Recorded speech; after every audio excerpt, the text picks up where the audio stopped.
சலங்கை ஒலி சீரியல்ல என்ன நடக்க போகுதுன்னு பார்க்கலாம். வாங்க வீடியோக்குள்ள போலாம். பூமி எடுத்து வளர்த்துனா அப்பாவோட உயிரை காப்பாத்துறதுக்காக தன்னோட கிட்னிய வித்து அப்பா உயிரை காப்பாத்திரலாம். என்ன காப்பாத்தின அப்பாவுக்கு நான் நன்றி கடன் செலுத்த வேண்டாமா? என்னோட கிட்னியை நான் கொடுக்குறேங்கிறாங்க பூமி.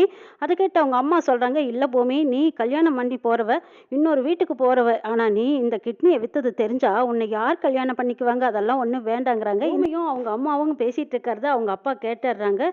நமக்காக நம்ம பொண்ணு கிட்னியை விற்கிறேன்னு சொல்கிறா, இதுக்கப்புறம் நம்ம உயிர் இருந்தால் என்ன இல்லாட்டி என்ன, பணத்துக்காக கஷ்டப்பட வேண்டாம், நம்ம இறந்துடலான்னு நினச்சிட்டு ரயில்வே தண்டவாளத்தில் போய் படுத்துடுறாரு. அந்த நேரம் பார்த்து ஜெகன் பார்த்துடுறாரு.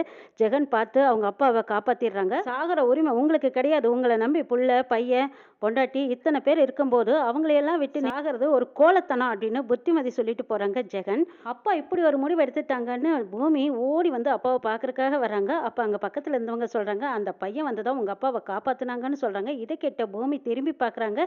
ஜெகன் அங்கே போய்கிட்டு இருக்கிறாரு. கிட்ட நன்றி சொல்லாங்கிறதுக்காக பூமி ஜெகனுக்கு பின்னாடியே ஓடுறாங்க. ஜெகன் திரும்பி பார்க்கும்போது பூமி தலையில் ஒரு முக்காடு விழுந்திருக்கிறதுனால பூமி யாருன்னு தெரியாமையே ஜெகன் காரில் ஏறிடுறாங்க. பூமி நன்றி சொல்லான்னு ஓடி வந்து பார்க்கும்போது அவங்க கார்லேருந்து கிளம்பி போயிடுறாங்க. அதுக்கப்புறம் திரும்பி வந்த பூமி அவங்க அப்பா கிட்ட சொல்கிறாங்க, அப்பா இனிமேல் நீங்கள் இந்த மாதிரி முடிவு எடுக்காதீங்கப்பா, நாங்கள்லாம் இருக்கோம் இல்லைங்கிறாங்க. இதை பாருமா, நான் இருக்க வரைக்கும் இருக்கிறேன், என்னோட விதி முடிஞ்சால் நான் போயிடுறேன், ஆனால் எனக்காக நீ உன்னோட கிட்னியெல்லாம் விற்கக்கூடாது, விற்க மாட்டேன்னு எனக்கு சத்தியம் பண்ணி கொடுன்னு கேட்குறாங்க. பூமி அழுதுகிட்டே, அப்பா நீங்கள் எங்களுக்கு முக்கியங்கிறாங்க, நான் இது வரைக்கும் உங்களுக்கு எதுக்குமே செஞ்சதில்லை, நான் ஒரு கையால் ஆகாதவனாக தான் இருந்திருக்கிறேன், உங்களுக்குன்னு என்னால் எதுவுமே செய்ய முடியாமல் போச்சேங்கிறாங்க. அப்பா அதை நினச்செல்லாம் நீங்கள் வருத்தப்படாதீங்க, நீங்கள் தான் எங்களுக்கு முக்கியம், வாங்கப்பா போகலாம் அப்படின்னு பூமி அவங்க அப்பாவை கூட்டிகிட்டு வீட்டுக்கு போகிறாங்க. அப்பாவோட ஆப்ரேஷனுக்கு பணத்துக்கு என்ன பண்ணலான்னு யோசிச்ச பூமி அங்கே ஒரு கந்துக்காரரு பணம் கொடுக்குறாரு. கந்து வட்டியில் நம்ம பணம் எடுத்தால் மாதம் மாதம் வட்டியை கட்டிடலான்ட்டு அவசரமாக அந்த கந்துக்காரரை தேடி தான் போகிறாங்க. வீரராகவன் ஒருத்தர் எல்லாத்துக்கும் வட்டிக்கு பணம் கொடுத்துட்டு இருக்காங்க. அங்கே ஒரு குருஜி வீரராகவனுக்கு சொல்கிறாங்க, இதை பார் வீரராகவா, உனக்கு கல்யாண யோகம் கூடிருச்சு, கண்ணு முழிக்கும் போது உன் முன்னாடி எந்த பொண்ணு தெரியல அந்த பொண்ணை தான் நீ கல்யாணம் பண்ணிக்க போறேன்னு சொல்கிறாங்க. அவங்களும் அதே மாதிரி கண்ணு மூடி முழிச்சு பார்க்கும்போது பூமி தான் அவசரமாக ஓடி வந்துட்டு இருக்காங்க. அவங்கள பார்த்ததும் அப்போ இவ தான் எனக்கு வரப்போகிற பொண்டாட்டியா அப்படின்னு ஆசையாக எதிர்பார்க்குறாங்க. அந்த பொண்ணு எதுக்கு வந்திருக்குன்னு கேட்குறாங்க. ஐயா, என் அப்பாவோட ஆப்ரேஷனுக்கு 3,00,000 ரூபா தேவைப்படுது, தயவுசெய்து எப்படியாவது பணத்தை கொடுங்க, நான் உங்களுக்கு மாதம் மாதம் வட்டி கட்டிடுறேங்கிறாங்க. அவங்க இருந்த அவசரத்துலையும் பரபரப்புலையும், அப்படியா நீ கேட்ட நான் பணம் இல்லைன்னு சொல்லிடுவேனா அப்படின்னு சொல்லிட்டு முறைப்படி நாங்கள் கையெழுத்து வாங்கிட்டு தான் பணத்தை கொடுப்போங்கிறாங்க. கையெழுத்து நான் போட்டுக்கிறேன், நீங்கள் மறுபடியும் என்ன வேணாலும் எழுதிக்கோங்க, நான் பணத்தை கொண்டு வந்து கொடுத்துட்றேன்னு சொல்லி பூமி வெட்டு பத்திரத்தில் கையெழுத்து போட்டு கொடுத்துட்டு பணத்தை வாங்கிட்டு போகிறாங்க. வீரராகவன் அப்பாடா எப்படியோ பணத்தை கொடுத்தாச்சு, ஆனால் இந்த பொண்ணு தான் ஏன் பொண்டாட்டி அப்படின்னு வருங்கால மனைவின்னு கனவு கண்டுட்டு இருக்காங்க. பணத்தை 3,00,000 ரூபாய் வாங்கிக்கிட்டு பூமி அவங்க அப்பாவோட ஆப்ரேஷனுக்கு அவசரமாக எடுத்துகிட்டு போகிறாங்க. இந்த பொண்ணுக்கிட்ட வாங்கின 3 கையெழுத்து 3 முடிச்சுக்கான அக்ரிமெண்ட்டுங்கிறாங்க. இதை கேட்ட வீரராகவன் ரொம்ப சந்தோஷத்தில் இருக்கிறாரு. ஜெகன் 100 கோடி ரூபாய் ப்ராஜெக்ட் எடுக்கிறதுக்காக அவங்க பார்ட்னர்ஷிப் ஒருத்தரை சேர்த்திருக்காங்க. அவங்களோட அப்பா அம்மாவும் வந்திருக்காங்க. இங்கே ஜெகன் அவங்க அம்மாவை தான் கூட்டிகிட்டு போயிருக்காரு. 100 கோடிக்கு ப்ராஜெக்ட் பண்ணுற போகிறாங்க. அதுக்கான பூஜை போடுறதுக்காக ஐயரை வரவழைச்சிருக்காங்க. ஜெகனோட அப்பா கிருஷ்ணன் ஜெகனுக்கு தெரியாமையே அந்த ஃபங்க்ஷனில் வந்து கலந்துக்கிறாங்க. செக்யூரிட்டி வாங்க சார் உள்ளே போய் உட்காருங்கிறாங்க. இல்லை, நான் அதுக்கான தகுதியான ஆள் கிடையாது, நான் இங்கிருந்தே பார்த்துக்கிறேன்னு சொல்லி ஓரமாக நிற்கிறாங்க கிருஷ்ணன். அங்கே வந்தவங்க எல்லாரும் ஜெகனோட அம்மாவை பாராட்டுறாங்க. கஷ்டப்பட்டு பிள்ளைய வளர்த்தி இன்னைக்கு இந்த நிலைமைக்கு கொண்டு வந்திருக்காங்கன்னா அதுக்கு காரணமே இந்த சாரதம்பா தாங்கிறாங்க. ஜெகனோட பார்ட்னரோட அம்மாவும் அப்பாவும் வராங்க. அவங்கள பார்த்ததும் ஜெகன் மரியாதையோடு வாங்க வரவேற்பு கொடுத்துட்டு அவங்க அம்மாவை அறிமுகப்படுத்துறாங்க. ஐயர் கணபதி பூஜையை முடிச்சுட்டேன், லட்சுமி பூஜையை ஆரம்பிக்க போறேன், நீங்க 2 பேரும் பார்ட்னரா இருக்கிறதுனால நீங்க 2 பேரும் வந்து பூஜையில உட்காருங்கன்னு கூப்பிடுறாங்க. ஏய் வாட போய் உட்காரலான்னு அவங்க பார்ட்னர் கூப்பிடுறாங்க. இல்ல என்னோட சார்பில் எங்க அம்மாவை தான் நான் உட்கார வைக்க போறேங்கிறாங்க ஜெகன் நீங்க 2 பேரும் தானே வியாபாரத்தை ஆரம்பிக்க போறீங்க, நீங்க 2 பேரும் போய் உட்காரலாமல்லன்னு சொல்றாங்க அவங்க பார்ட்னரோட அம்மா. ஆண்டி எப்பவுமே பூஜை போடும்போது விநாயகருக்கு தான் பூஜை போடுவாங்க, எங்க அம்மா கிட்ட தான் ஆசீர்வாதம் வாங்குவேன், எனக்கு எல்லாமே எங்க அம்மா தானே ஜெகன் ரொம்ப பெருமையா பேசிட்டு இருக்காங்க. இதை பார் ஜெகன், நீயும் அவனு தானே 2 பேரும் பார்ட்னர்ஷிப் ஆகுறீங்க, நீங்க 2 பேரும் உட்காந்து பூஜை போடுங்க, இல்லைன்னா ஐயர்கிட்ட சொல்லி ஐயரையே பூஜை பண்ண சொல்லிருங்கிறாங்க.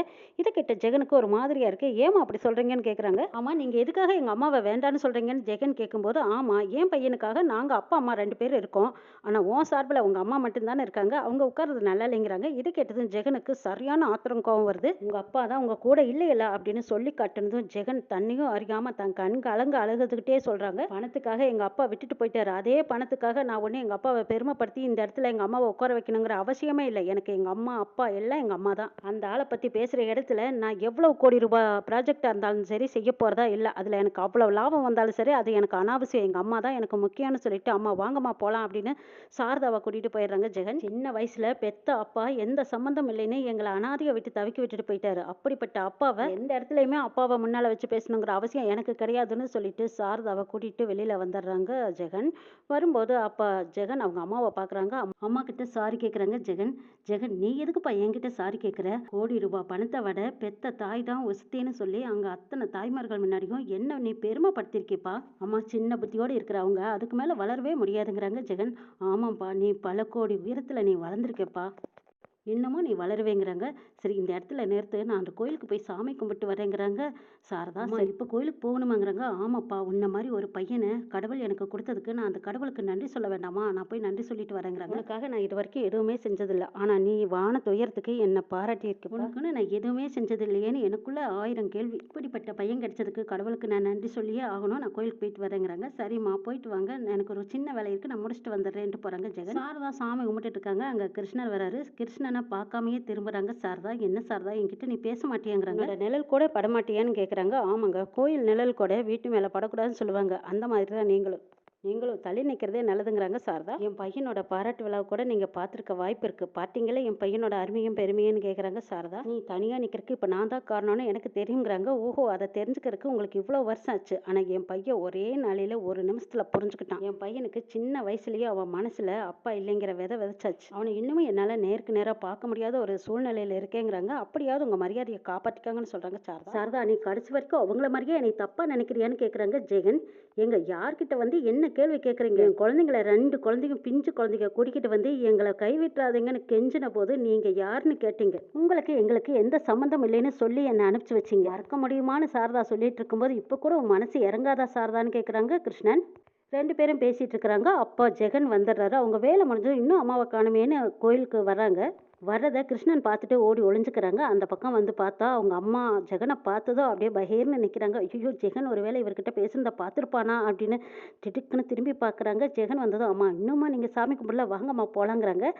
சாரதா திரும்பி பார்க்குறாங்க. நல்ல வேலை அவர் அந்த பக்கம் போய் மறைஞ்சிட்டாரு. அவர் கூட பேசிட்டு இருக்கிறத தெரிஞ்சா மனசு உடஞ்சு போயிடுவானேன்னு நினச்ச சாரதா திரும்பி பார்க்கும்போது ஜெகன் வந்துடுறாங்க. இங்கே கிருஷ்ணா ஒழிஞ்சிக்கிட்டதுனால ஜெகன் அவங்க அப்பாவை பார்க்கல. வாங்கம்மா போகலாம் அப்படின்னு சாரதாவை கூட்டிகிட்டு போகிறாங்க ஜெகன். பூமி அவங்க அப்பாவோட ஆப்ரேஷன் நல்லபடியாக நடந்து முடிஞ்சது. அவங்க தம்பி சொல்கிறாங்க, அக்கா மட்டும் பணத்தோட வரலைன்னா அப்பாவை இந்நேரம் காப்பாற்றிருக்கவே முடியாது அப்படின்னு சொல்லிட்டு எப்படியோ அப்பாவை காப்பாற்றிச்சுங்கிற இதோடு இருக்காங்க. அப்பாவுக்கு இனிமேல் எந்த ஆபத்தும் இல்லைன்னு டாக்டர் சொல்லிட்டாங்கன்னு அவங்க அம்மாவுக்கு ஆறுதல் சொல்கிறாங்க பூமி.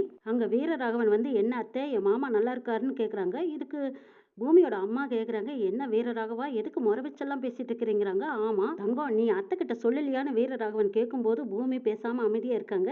சின்ன பொண்ணு இல்லையா, அதுதான் உங்கள் அத்தை கிட்ட சொல்றதுக்கு வெக்கப்பட்டு, நீங்கள் தான் ஊரோட மகாராஜா, நீங்களே சொல்லிருங்கிறாங்க. சரி, நானே சொல்லிடுறேன்னு வீரராகவன் சொல்கிறாரு. பூமி வந்து கேட்டதும், நான் பணத்தை எடுத்து கொடுத்தனால பூமி இவங்கிட்டயா நீ கடன் வாங்கிட்டு வந்தேன்னு அவங்க அம்மா கேட்குறாங்க. என்ன சொன்னேன், அவன் பேசுறியாங்கிறாங்க வீரராகவன். கோவப்படாதீங்க, கோவப்பட்டீங்கன்னா காரியம் நடக்காதுங்கிறாங்க. கூட இருந்து வருங்கால மாப்பிள்ளையை பார்த்து அவன் பேசுறீங்களாங்கிறாங்க. நீ என்ன சொன்ன அப்படின்னு பூமி அதிர்ச்சியோட கேட்கும்போது, ஆமா நீ என்ன கேட்டியோ அதான் நான் சொன்னேன். மாமனார் உயிரோட இருந்து அவருக்கு பாத பூஜை பண்ணி உன்னை கன்னியாதானம் பண்ணணுங்கிறதுக்காக நான் சாமி கும்பிட்டு வேண்டி குங்குமம் வாங்கிட்டு வந்திருக்கேங்கிறாங்க.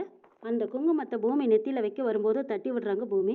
நீ சொல்கிறது எனக்கு எதுவுமே புரியலன்னு பூமி சொல்கிறாங்க. உனக்கு புரிகிற மாதிரி சொல்கிறேன். என் பொண்டாட்டியோட அப்பா அம்மா மாமனார் மாமியார் தானே, மரியாதையாக பேசு. கேட்டதும் பணம் கொடுத்தீங்கிறதுனால தான் நான் மரியாதையாக பேசிகிட்டு இருக்கேன், இல்லைன்னா செருப்பால் அடிச்சிடுவேங்கிறாங்க. இதை பார் பூமி, உன்னை பிரிச்சதுனால தான் நான் உனக்கு பணம் கொடுத்தேன். என்னை கல்யாணம் பண்ணிக்கிறேன்னு சொல்லி நீ கையெழுத்து போட்டு கொடுத்துருக்க. நீ என்னை மறந்துட்டியான்னு கேட்குறாங்க. அப்போ பூமி நினச்சி பார்க்குறாங்க, அவசரத்தில் வெட்டு பாத்திரத்துல எல்லாம் கையெழுத்து போட்டு கொடுத்துட்டு வந்தோம். பூமி, உங்கள் அப்பாவுக்காக இந்த அயோக்கியனை கல்யாணம் பண்ணிக்கிறேன்னு வெட்டு பத்திரத்தில் கையெழுத்து போட்டு கொடுத்தியான்னு அவங்க அம்மா கேட்கும்போது, அம்மா எனக்கு ஒன்றுமே புரியல, பணம் வாங்குற அவசரத்தில் வெட்டு பத்திரத்தில் கையெழுத்து போட்டு கொடுத்தேன், நீங்கள் என்ன வேணாலும் எழுதிக்கங்கன்னு சொல்லிட்டு வந்ததுனால இவன் என்னமோ இஷ்டத்துக்கு எழுதி வச்சிருக்கான். பண்ணினது உனக்கு உதவிங்கிறாங்க. இல்லை, நீ செஞ்சது துரோகம், நான் செத்தாலும் உன்னை கல்யாணம் பண்ணிக்க மாட்டேன்னு சொல்கிறாங்க பூமி. ஓஹோ, என்னை நீ கல்யாணம் பண்ணிக்க மாட்டியா? உங்கள் அம்மா நெத்தியில் இருக்கிற குங்குமம் இப்போ இறங்க போகுது பாருன்ட்டு அவங்க அப்பாவை பார்க்க போகிறாங்க. வேற பாண்டு பேப்பரில் கையெழுத்து போட்ட விஷயத்த உங்கள் அப்பங்கிட்ட நான் சொல்ல போகிறேங்கிறாங்க. வேண்டவே வேண்டான்னு கெஞ்சுறாங்க பூமியும் அவங்க அம்மாவும். பாத்தியா, உங்கள் அம்மா கையெடுத்து கும்பிடுறா, இதெல்லாம் அனுபவம் பேசுது பார்த்துக்குவேன். உங்கள் அப்பனுக்கு ஆப்ரேஷன் முடிஞ்சு டப்புன்னு அடிச்சிட்டு இருக்கிற இதயம் ஒரே நிமிஷத்துல இந்த விஷயம் கேள்விப்பட்டா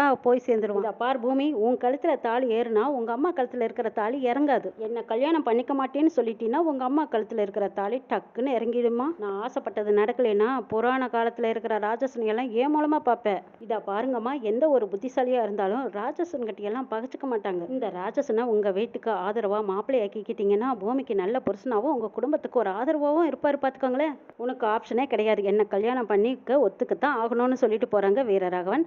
நாளைக்கே நல்ல முகூர்த்தம் இருக்குது, நாளைக்கு காலையிலேயே கல்யாணத்தை வச்சுக்கலான்னு சொல்லிடுறாங்க அந்த குரு. அப்பாவோட உயிரை காப்பாத்துறதுக்கு பணம் தேவைங்கிறக்காக என்ன எழுதியிருக்கானே படிக்காமையே கையெழுத்து போட்ட பூமி இப்போ அயோக்கிய ராஜசுங்கிட்ட போய் இப்படி கையெழுத்து போட்டு மாட்டிக்கிட்டோமேன்னு நினச்சி பூமி, அவங்க அம்மா, தம்பி 3 பேரும் வழி தெரியாமல் அழுதுட்டு இருக்கிறாங்க. ஜெகன் அவங்க அம்மா சாரதாவையும் பூர்ணிமாவையும் துணி கடைக்கு கூட்டிட்டு வந்திருக்காங்க. பூர்ணிமாவுக்கு இந்த தடவை புடவை வாங்கி அவளை புடவையில பார்க்கணுன்னு ஆசையா இருக்குதுங்கிறாங்க சாரதா. அம்மா எனக்கு சுடிதாரே போதுங்கிறாங்க. இதை பாரு, பொண்ணா அழகா லட்சணமா புடவை கட்டி நீ உனக்கு என்ன பிடிக்குதோ அதை தான் நீ கட்டணும்னு சொல்லிடுறாங்க ஜெகன். இதை கேட்ட பூர்ணிமாவும் சரிம்மா உங்களுக்கு பிடிச்சதையே எடுத்து கொடுங்கங்கிறாங்க. பூர்ணிமாவை கூட்டிக்கிட்டு சாரதா, ஜெகன் 3 பேருமா போய் அந்த புடவை கடையில் புடவை எடுக்கிற செக்ஷனில் போய் புடவையாக பார்த்து செலக்ட் பண்ணிட்டு இருக்காங்க. இவங்களுக்கு பின்னாடியே அபூர்வா வந்து வீரா இந்த இவங்களையும் கூட்டிட்டு வர்றாங்க. அன்னி பொண்ணு பார்க்குற சடங்கு தானே, இதுக்கு எதுக்கு புடவையெல்லான்னு கேட்குறாங்க வீரா. இதை பார் மீரா, இனிமே உன் பொண்ணு இந்துவுக்கு நான் தான் மாப்பிள்ளை பார்க்க போகிறேன்.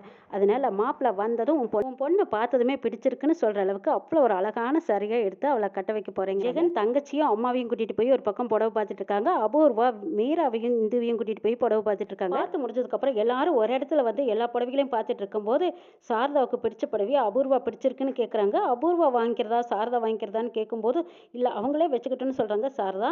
அப்போ ஜெகன் சரியான பதிலடி கொடுக்குறாங்க அபூர்வாக்கு. அம்மா நீங்கள் எவ்வளவுதான் பிச்சை போட்டுக்கிட்டே இருப்பீங்க, பிச்சைக்காரங்க கேட்டுக்கிட்டே தான் இருப்பாங்க. இது வரைக்கும் போட்ட பிச்சை எல்லாம் போதும், இனிமேல நீங்கள் விட்டு கொடுக்கணுங்கிற அவசியம் இல்லை. அந்த புடவையை என் தங்கச்சிக்கு எடுத்து கொடுங்கங்கிறாங்க. இல்லைப்பா நம்ம வேற கடையில் போய் பார்க்கலாங்கிறாங்க சாரதா. உங்களுக்கு பிடிச்சது எத்தனை கோடியாக இருந்தாலும் சரி அதை நான் எடுத்தே தீர்வமா, யாருக்காகவும் நான் விட்டு கொடுக்க மாட்டேன்னு ஜெகன் சொன்னதுக்கு அப்புறம் அபூர்வாவுக்கு அப்படியே செருப்பால் அடிச்ச மாதிரி இருக்கு. அப்ப நம்ம காலடியில் கிடக்குறான், இவன் மட்டும் திமிரோட பேசுறான்னு பார்த்துட்டு இருக்காங்க அபூர்வா. சாரதா அபூர்வாவையும் மீராவையும் திரும்பி பார்க்காம நிற்கிறாங்க. தன் பையனுக்கு எந்த ஒரு ஆபத்தும் இவளால் வந்துடக்கூடாதுன்னு பயந்துட்டு நிற்கிறாங்க. அம்மா நீங்கள் யாருக்காகவும் பயப்பட வேண்டாம், உங்களுக்கு என்னெல்லாம் பிடிக்குதோ எடுங்க நான் பார்த்துக்கிறேங்கிறாங்க. இவன் கிருஷ்ணாவுக்கு எதிர்மாறா இருக்கானே, இவனை அடக்கவே முடியாது போல இருக்குன்னு அபூர்வா அப்படியே திகச்சு போய் மிரண்டு நிற்கிறாங்க. ஜெகனை பார்த்து மிரண்டு நிற்கிற அபூர்வாவை திரும்பி பார்க்காம ஜெகன் சாரதாவையும் பூர்ணிமாவையும் கூட்டிட்டு போறாங்க. இன்னும் என்னெல்லாம் நடக்க போகுதுங்கிறதையும் நாளை சொல்ல பார்க்கலாம்.